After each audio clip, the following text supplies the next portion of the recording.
अहिल्यानगर जिल्ह्यातील ताजा घडामोडी बघण्यासाठी आजच रोखोक या वृत्तवाहिनीला सबस्क्राईब करा, लाईक करा आणि शेअर करा. दोन वळूंची तुफान झुंज. कोपरगाव शहरात दहशतीचे वातावरण.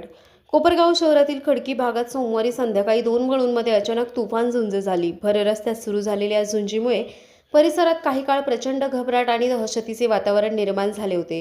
हे दृश्य पाहण्यासाठी बघ्यांची मोठी गर्दी जमली होती. अखेर स्थानिक तरुणांनी प्रसंगावधान राखत धैर्याने या दोन्ही बैलांना हुसकावून लावल्याने मोठा अनर्थ टळला. गेल्या अनेक दिवसांपासून कोपरगाव शहरात मोकाट जनावरांनी मोठा उच्छाद मांडला आहे. रस्त्याच्या मधोमध ठाण मांडून बसणाऱ्या जनावरांमुळे नागरिक आणि वाहनधारकांना ये जा करताना नाहक त्रास सहन करावा लागत आहे. अत्यंत गंभीर बाब म्हणजे यापूर्वी मोकाट जनावरांच्या धडकेमुळे 2 जणांना आपला जीव गमवावा लागला आहे. तरीही प्रशासनाला अजून जाग आलेली नाही, अशी संतप्त प्रतिक्रिया नागरिक व्यक्त करत आहेत.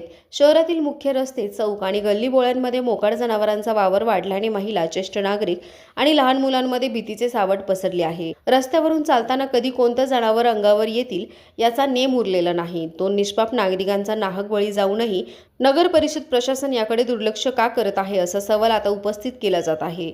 आणखी एखादी मोठी दुर्घटना घडण्यापूर्वी कोपरगाव नगर परिषद प्रशासनाने या मोकाट जनावरांचा तातडीने बंदोबस्त करावा आणि मोहीम राबवून त्यांना पकडावे, अशी तीव्र मागणी कोपरगावच्या रहिवाशांमधून केली जात आहे.